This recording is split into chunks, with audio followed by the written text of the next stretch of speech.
this is an iHeart podcast. Guaranteed human. With no fees or minimums on checking accounts, it's no wonder that Capital One Bank Guy is so passionate about banking with Capital One. If he were here, he wouldn't just tell you about no fees or minimums. He'd also tell you about how Capital One cafes are open 7 days a week to assist with your banking needs. Yep, even on weekends. It's pretty much all he talks about, in a good way. What's in your wallet? Terms apply. See CapitalOne.com/bankguy. Capital One N.A., member FDIC. Work can be a little weird. Cringy training seminars, coworkers who won't stop talking about their plant, forgetting the mute button at an inopportune moment. We have to deal with a lot on any given workday. Sometimes it can feel hard to thrive and move forward in your career. Well, that's where LinkedIn comes in. LinkedIn helps you get ideas and insights from experts in your field, connect with people professionally, grow your network, and access tools designed to help you find the right fit for your next role. Whether you're just getting started, figuring out your next move, or looking to accelerate your career, LinkedIn is built to support you at every stage, because LinkedIn is the network that works for you. Visit linkedin.com/knowstuff to learn more. Brought to you by the all-new 2014 Toyota Corolla. Welcome to Stuff You Should Know from HowStuffWorks.com.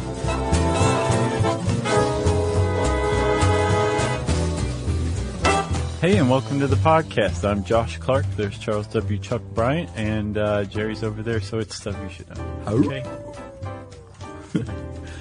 I'm not going to sing that song. What? Werewolves in London? Yeah. Oh, that's not what I was doing. Oh, okay. Was it of London? I think so. No, it's an American Werewolf in London. Werewolves of London. By Warren Zevon. I never got into him. Me neither. Or that song. Yeah. I thought when I was young, I was like, oh, that's for old people. And now that I'm an old person, I'm like, no, not for me. Yeah, good for you. You're like, give me the band. Oh, yeah. Any day. So, you want to talk werewolves? You got a good intro? You got something spicy? No, I was more just going to talk about some of my favorite werewolf movies. Well, we just talked about my favorite, American Werewolf in London. It's pretty tough to top that one. It's great, and I watched the transformation scene again today, and it still holds up pretty well. Yeah. In the day of CG, I think this looks pretty good. It was direct. That's John Landis joint, right? Yeah, and the legendary Rick Baker did all the effects, you know. And that's the same team, by the way, who worked on Michael Jackson's Thriller video. Yeah. His transformation was pretty good, too. It was good. And I think Rick Baker won Honestly, we're out of gas. Rick Baker won the inaugural makeup award, Oscar award that year. Oh, yeah. It was the very first one. He was great. And some say they might have even created that award because of that movie. It's like the Grammy for the disco. Oh, right. Remember the one and only year they had it? Yeah, yeah. Yeah. They only had it 1 year? Yeah. I don't remember that. That's pretty funny. There's also, have you ever seen that Mystery Science Theater 3000 Werewolf? No. Starring Joe Estevez, who's Martin Sheen's brother. Oh, really? It's good stuff. Wow. That one's definitely worth seeing. It's really, there's people. I don't think I knew he had a It's set brother. in Arizona, but a lot of people in the movie have weird, like, Eastern European accents for no good reason. Wow. It's almost like if Tommy Wiseau had directed a werewolf movie. It's a lot like that. Holy cow. And then there's another MST3K that was good. It was I Was a Teenage Werewolf, Michael Landon. So these aren't your favorite werewolf movies, they're your favorite Mystery Science Theaters. Right, yeah, because if I saw them without the Mystery Science Theater applied, it would stink. Yeah, who can forget Teen Wolf? That was a good one, too. Yeah, that's a TV show, isn't it? Or was for a while. It's a cartoon, and then now I think it's like a drama on MTV. Oh, it's not like the silly hijinks of a Michael J. Fox type? No, I think it's like supposed to be kind of like True Blood, but it's like Gotcha. Teenagers, yeah. Have you seen that Michael J. Fox show? No, is it any good? No. No? No. I watched some of it just out of curiosity. I'm not that much into the network sitcoms, but I love Michael J. Fox, and I thought, let me check it out. It just... It's not that good? No, it wasn't that good. That's cool. Yeah. I mean, hey, you got to take a shot at doing some TV. It can't all be Family Ties. Or Right, Teen Wolf. exactly. Or Teen Wolf is right. Teen Wolf the cartoon. That's right. But yeah, that was a good movie too. Are there any other werewolf movies? What about The Wolfman? Sure. Or Like The Howling, wasn't that a werewolf movie? Oh yeah, The Howling. Or Wolfen. Silver Bullet. Yeah. That was a good one with poor Corey, one of the Coreys. Corey Haim and Gary Busey, I think. Oh my God. That was a doomed cast. Yeah. Wow. Yeah. Jeez. Anyway, so those are some of our favorite werewolf movies, everybody. Thanks for listening. But anyway, The Wolfman.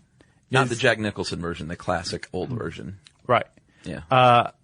He did Wolf. Yeah, that was called Wolf. Yeah, that wasn't very good. Wasn't Benicio del Toro in one called The Wolfman? I think so, but I have not seen that one. So I wonder if it's based on this. This 1947 movie. 41, yeah, I think it's a take on the classic Wolfman. Oh, okay. Is it Lon Chaney? Yes, I think it is Lon Chaney. That's right. He was the Wolfman, Lon Chaney Jr. Okay, so in this movie, you said it was 1941, I think, right? Yeah. Lon Chaney, basically they set the rules for werewolves. It was to werewolves what Bram Stoker's Dracula was to vampires, or Night of the Living Dead was to zombies. Like, it set the rules. Yeah, for sure. And one of the big rules that it set was that if you were a werewolf, you were up the creek for the rest of your life until somebody put a silver bullet in you. Yeah, you were doomed to, I think in the sequel is when the full moon part came in. Before it was seasonal, like the fall, Yeah. you would turn into a wolf, which isn't so bad. Because, I mean, like, you turn into a werewolf 12 times a year the other way. Yeah, This is just like once a year. It's like, who can't handle that? that's true. The only cure is death. And of course, this is just the Wolfman. It was based on folklore, which we'll get into now, that had all kinds of different rules. Right, for many, many years before, people had been writing about werewolves. But this is the movie Werewolf, yeah. Right. But, I mean, when you think of werewolves, you think of being killed by a silver bullet, Yeah. transforming in a full moon, being warded off by a wolf's bane, which I didn't know about until I read this article, but it's kind of like to werewolves what garlic is to vampires. Yeah. And the fact that it's incurable, that once you're a werewolf, bitten by a werewolf, you become a werewolf and you're going to be a werewolf until you die. Yeah. All of those are since the 1940s. Yeah, and not every movie since then follows that path, but that's definitely the most iconic, like, werewolf template. Right. That was a good word. But you're right. Werewolves have been present in folklore for many, many millennia. It turns out the first mention of werewolves comes from the Epic of Gilgamesh. Yeah, great read. That to me is a clue to what werewolves are really supposed to be.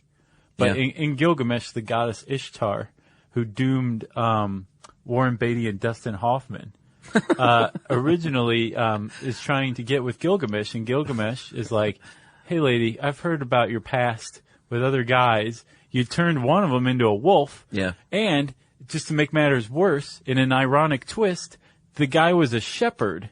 So he's attacking his own flock. He's at odds with his own dogs. That was a mean thing to do. This is cruel. Well, you and I have no future. That's right. And she said, fine. Out. Right. Wolf. So that was Gilgamesh, and that's from the 18th century BCE. Yeah, I thought you were going to say like 1840 something. Right, yeah. Another story, Ovid's The Metamorphosis. A traveler visits King Lycaon of Acadia, and he says, you know what, I think you may be immortal, so I'm going to have a little test. I'm going to feed you human meat, which I guess is a good test back then to see if someone's immortal. Right. And the guest turned out to be Jupiter, the god Jupiter, and she said, wait, this is human meat. I'm pissed off now. I'm going to transform you into a wolf. Lycanos. Exactly. And that's where the word comes from. Lycos, the Greek word meaning wolf, and then lycanthropy is it's either turning into a wolf or, in our modern times, thinking you're a wolf. okay, yeah. Lycanthropy is actually a medical, a diagnosis of mental illness. Like, it's is a it real really? delusion. Okay. A self-identity disorder. Wow. Or you think you're a wolf? Yeah. Or you think you're a werewolf. Or a beast. That's pretty crazy. Yeah. So, this was not unique to, like, shape-shifting wasn't unique to, a time period or a place. Like, depending on where you were from, if you were from a place that had wolves, it might be wolves. But no, Tracy's making the point. This is a Tracy Wilson jam, by the way. Right. She makes the point that like it's so ingrained into folklore that if a culture is from an area that had wolves, like there's werewolf folklore. That's right. It's almost a given. But in Africa, you might turn into a hyena, or in Japan, you might turn into a fox, which is nice. Like shape-shifting. Turn into a fox? Yeah. Yeah. Shape-shifting inspires fear for 3 main reasons. I thought it was kind of funny. This is one of the funniest bullet lists in the whole site. Reason number 1, shape-shifting inspires fear, is drumroll. You become a powerful carnivore, so that's scary. Right. That would instill fear. Number 2, you are actually transforming into something that you fear already. Right. So that's even scarier. Yeah, and you have no way of escaping yourself. So everybody's scared at this point, including the werewolf. Yeah. And number 3, you are going to have to perpetually deal with this over and over and over. Until somebody puts a silver bullet in you.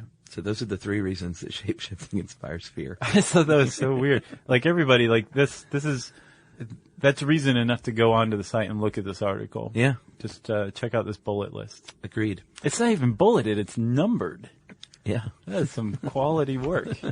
So, a lot of times in this folklore and literature, lycanthropy is more of a punishment doled out, oftentimes for being some sort of sexual deviant, and almost always a dude. Yeah, that's a big point. Like in vampirism, it goes both ways. It can be men, women. They're usually clean and they're very sophisticated. Typically, vampires are. Yeah.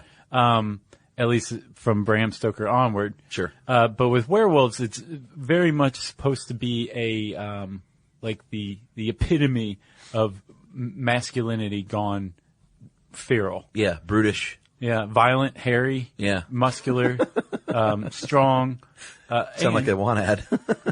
Right, exactly. Seeking same. Right. Right. For some crazy stuff. Cosplay. There you go. We dress up like vampires. Exactly.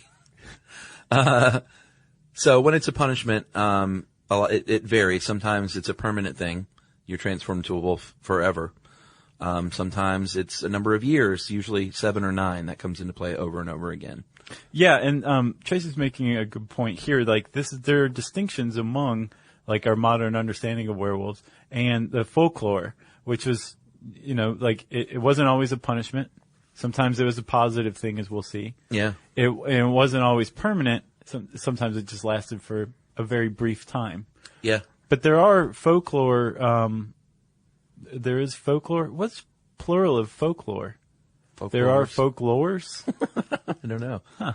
Folklore. Just stumbled upon a huge gaping hole in in the English. language. Yeah. But in German folklore in particular, there's stories of there it is. Stories of folklore. Stories, right? yeah. Of people turning into werewolves on purpose, under their own volition, voluntarily. In order to basically become wolf-like, to go hunt better, because they're balding. Who knows? There's all sorts of reasons to become a wolf, and it's temporary too. So it's voluntary and temporary. Yeah, and a lot of times if that's the case, there's like a belt made from wolf skin or something that will put on that will transform them, something like that. In Northern Europe, like Germany and Belgium and the Netherlands, this is pretty common. And wolf stories are like big in Northern Europe. Huge.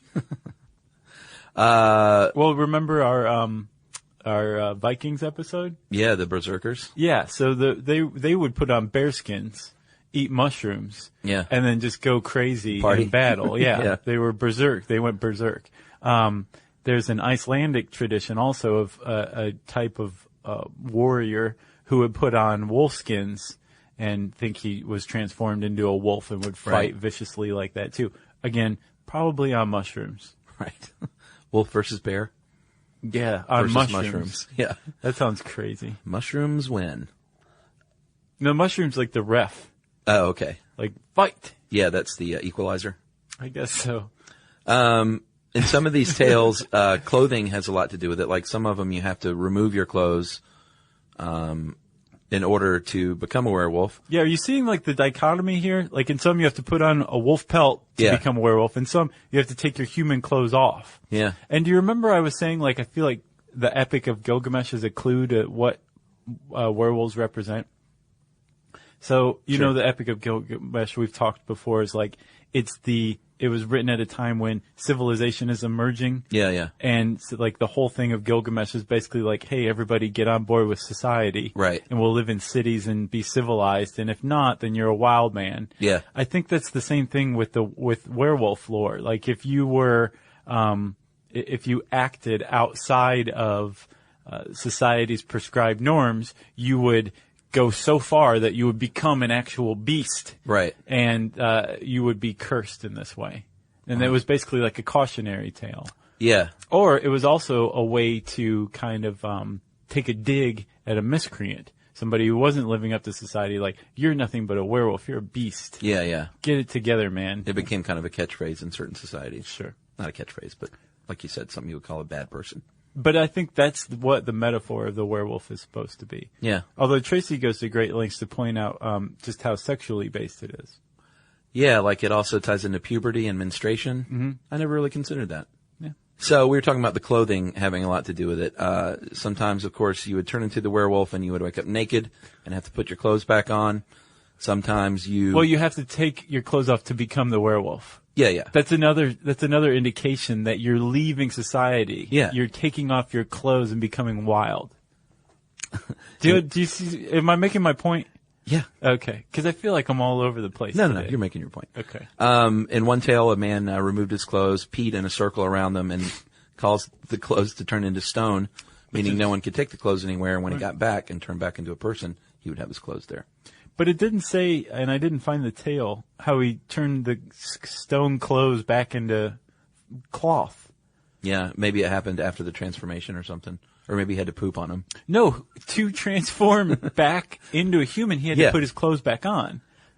So he had to figure out as a wolf how to put on stone clothes. Yeah. Yeah, I think a lot of these stories are so old they don't get into like the specifics like that. That's just stupid. Like they didn't think a podcaster 400 years later was going to nitpick. Stupid peasant. Yeah. In one tale called Biz Cleverette, an adulterous wife steals the werewolf's clothes, which keeps him in wolf mode forever. But he gets her back. He bites her nose off. Yeah. Like a good wolf. And in doing so, I don't think in Breton they necessarily said that lycanthropy was transmitted, which is another good point about whether the metaphor of it could be disease, like transmitted disease. Oh, right. But she would have, under certain traditions, become a werewolf herself for being bitten by a werewolf. That's right. But you mentioned that in some lore and stories and movies, it is totally voluntary, as werewolves are a race, like a dwarf or a troll. Right. Like Twilight. They're like wolf people, and they can transform at will from hunky, long-necked, long-torsoed dudes into... Long-necked, long-torsoed? Yeah, that guy. Who? The guy in Twilight. The werewolf guy? Yeah, I can't think of his name, but the dude's neck and torso are like 8 feet long. Really? Yeah, he's kind of funny looking. Yeah. But they can transform willy-nilly into wolf, bad CG-looking wolf, right back out in like an instant. There's no like transformation. Just like, I'm a wolf. Oh, gotcha. Yeah, you never seen any of that stuff, have you? No. You shouldn't. Well, the transformation is very important. And well, not in Twilight. Well, True Blood. It's the same thing in True Blood. They just like, boom, they're werewolves. Right, okay. Well, that actually follows the tradition. It's fairly recent, like basically Rick Baker era, where the transformation became really important and like just kind of like a, hey, everybody, check this out. Yeah, I think let's get into that after a message break. Oh, okay.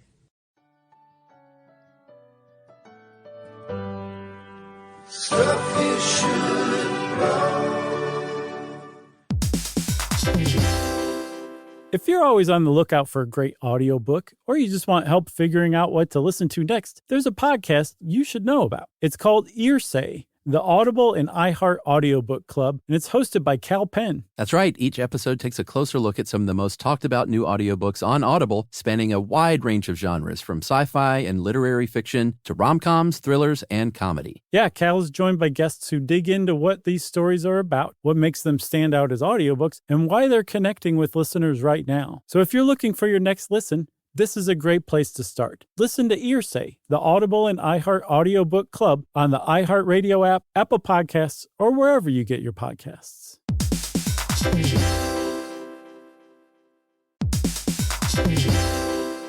Hey, everybody. I want to talk to you a little bit about Tide Evo because it represents over 10 years of innovation and product development. Tide Evo is a first-of-its-kind technology where tens of thousands of minuscule fibers are spun together to form a 6 times powerful layer packed with scrubbers, brighteners, pre-treaters, and fresheners. And that's going to deliver a breakthrough clean that's so powerful, it feels like magic. Yeah, it is kind of like magic. Tide Evo is revolutionary. A 100% concentrated, waterless laundry tile that's made of compressed microfiber soap layers rather than liquid or powder. And it's not like pods or sheets because it uses 6 layers of detergent fibers to deliver superior cold water cleaning without plastic packaging of any kind. And it provides a mess-free, lightweight solution that dissolves lickety-split. So whenever you run into a laundry challenge, turn to Tide Evo. It's revolutionary. It's magic. Try new Tide Evo. Real laundry magic. Okay, so we're talking about transformation. Yeah. That's like one of the biggest deals in movies now. Unless it's Twilight, like I said, and you're just doing That's it. really strange. I would have thought that they'd... I can see what you're saying. Yeah, in Twilight, like it's so fast that he'll be like running through the woods and jump up in the air and come down as a wolf to keep running. It really takes and they look so crappy. The CG's so bad. Really? Yeah, it's just terrible. And they're huge. It's really very poor werewolfing. So I can see skipping past that if you are describing a race of people. Yeah. More than one person. I get it. And like they need to come in and out a lot. With a movie like An American Werewolf in London. Yeah. It just follows the story of one hapless lycanthrope. Yeah, where the transformation is the biggest part of the story. Very important, and they show every bit of it. But if you go back and read the literature, the werewolf literature, you're not going to find too many descriptions of the transformation. No. It's mostly like a recent film thing. Yeah, and in most of those movies, like if you are fighting a werewolf and you cut off his arm, it'll instantly be like a human arm. Yeah, which is pretty cool. It's very cool. Yeah, and same thing goes for when you kill a werewolf. In some traditions, if you kill the werewolf while it's a wolf, Yeah. He's going to stay a wolf forever. I don't like that. No, he's got to turn back into the human. Mm-hmm.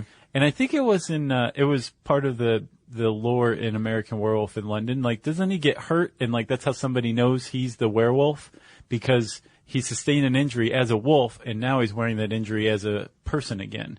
Wait, how did he become a wolf? Is that what you're talking about? No, how they knew he was a werewolf. Like, doesn't like the girl he's involved with know that he's a werewolf because he comes back injured?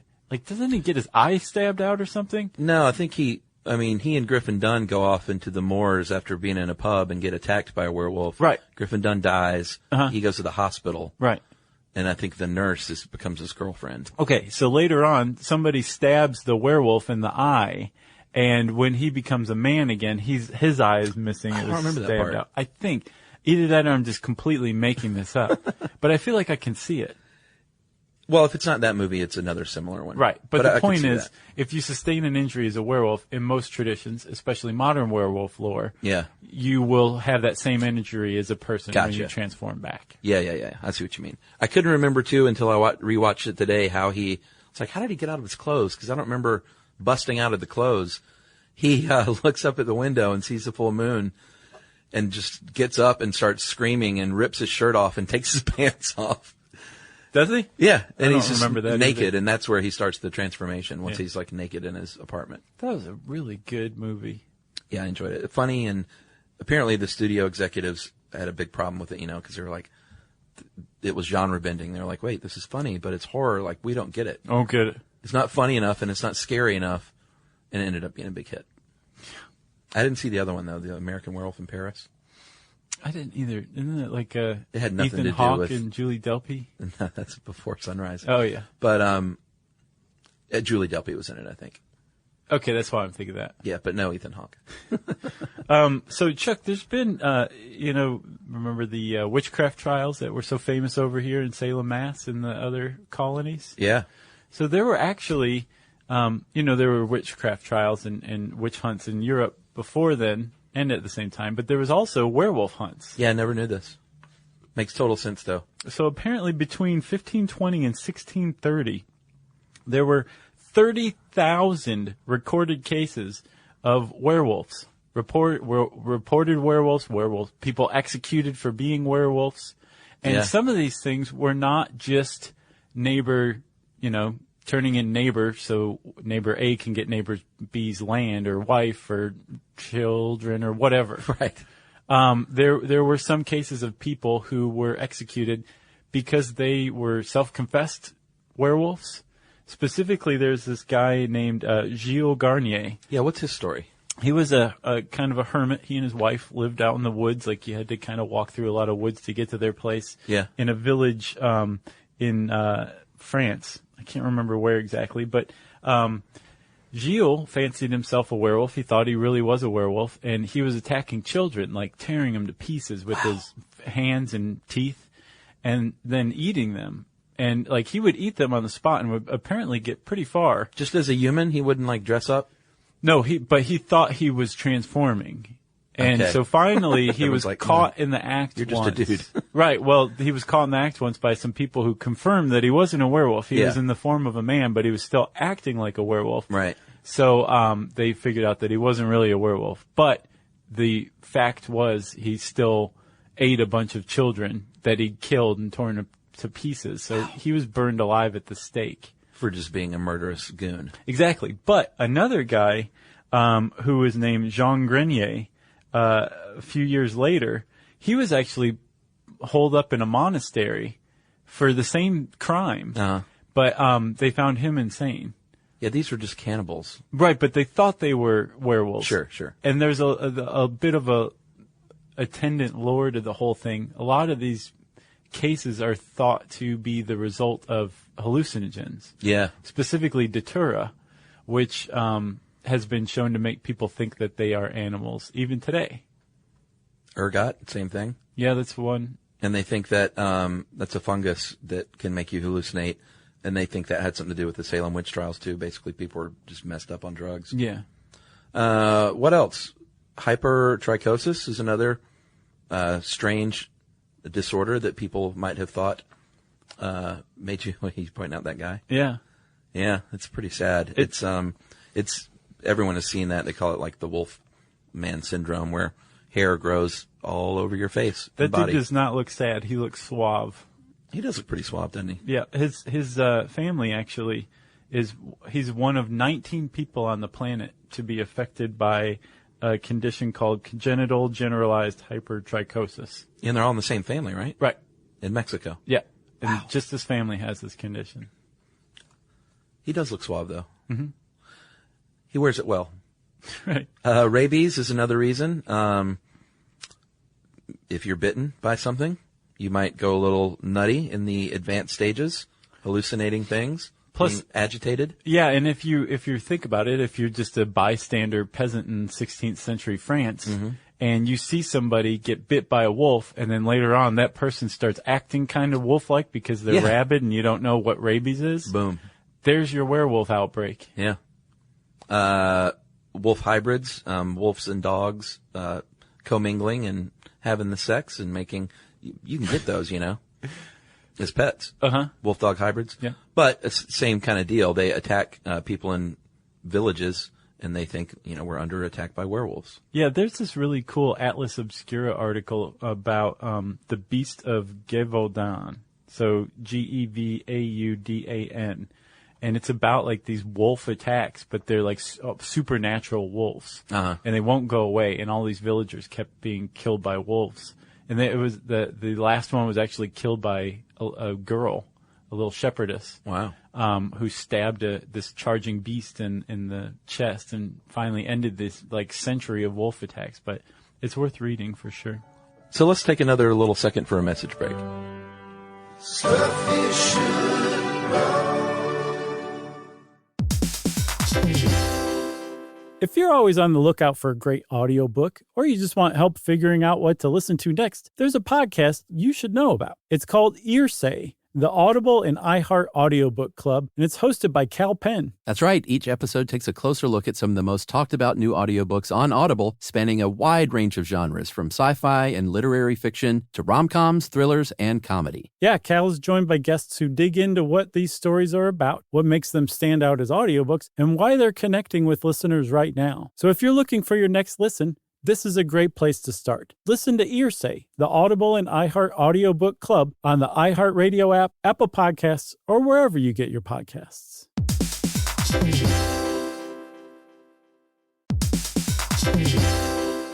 Hey, everybody. I want to talk to you a little bit about Tide Evo because it represents over 10 years of innovation and product development. Tide Evo is a first-of-its-kind technology where tens of thousands of minuscule fibers are spun together to form a 6 times powerful layer packed with scrubbers, brighteners, pre-treaters, and fresheners. And that's going to deliver a breakthrough clean that's so powerful, it feels like magic. Yeah, it is kind of like magic. Tide Evo is revolutionary. A 100% concentrated, waterless laundry tile that's made of compressed microfiber soap layers rather than liquid or powder. And it's not like pods or sheets because it uses 6 layers of detergent fibers to deliver superior cold water cleaning without plastic packaging of any kind. And it provides a mess-free, lightweight solution that dissolves lickety-split. So whenever you run into a laundry challenge, turn to Tide Evo. It's revolutionary. It's magic. Try new Tide Evo. Real laundry magic.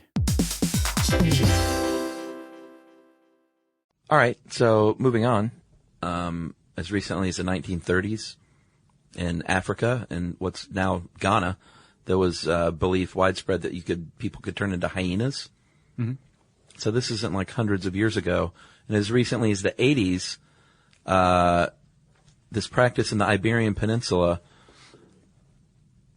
I don't really get this. There was a ritual or a practice to keep people from turning into werewolves, where children would act as godparents for their younger siblings. The 7th and 9th child, again 7 and 9, coming into play. So the werewolves would basically recruit excess children.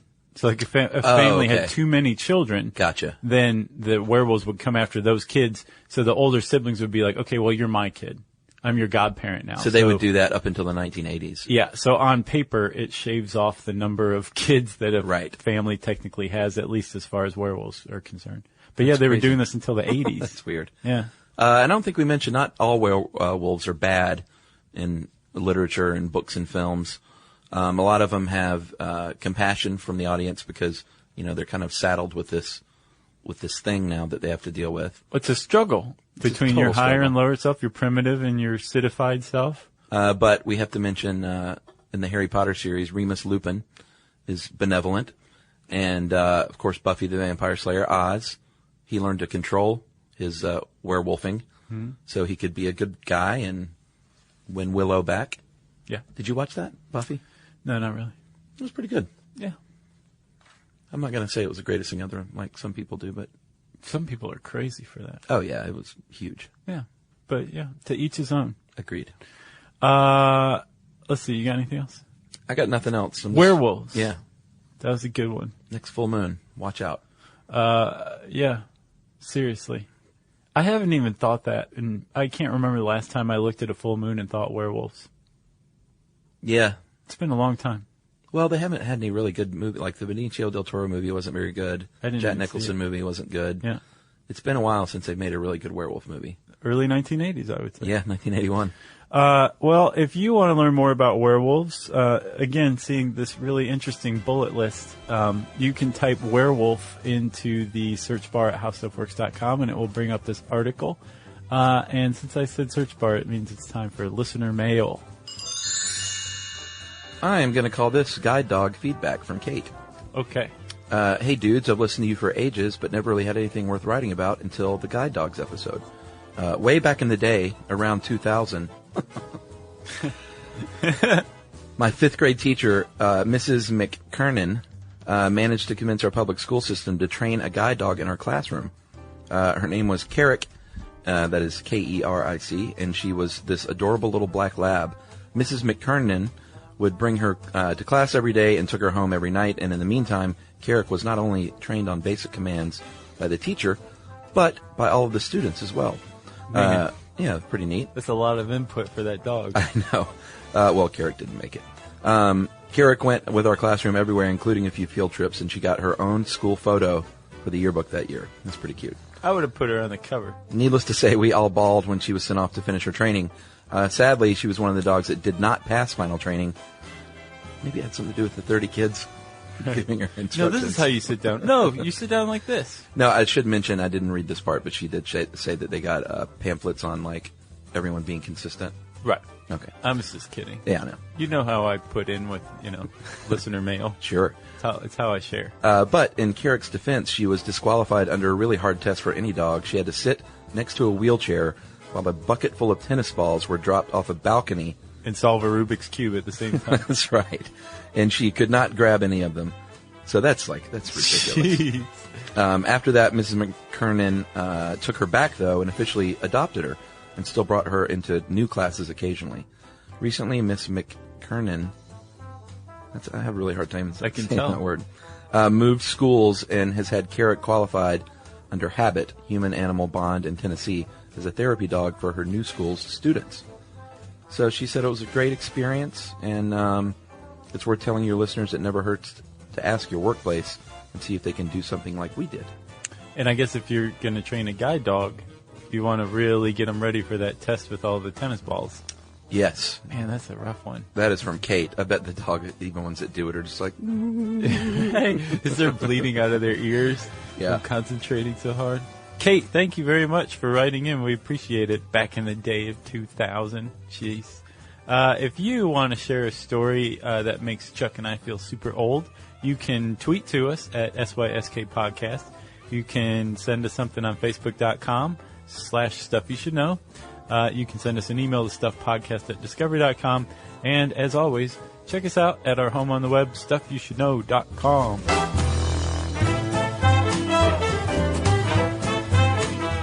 For more on this and thousands of other topics, visit howstuffworks.com.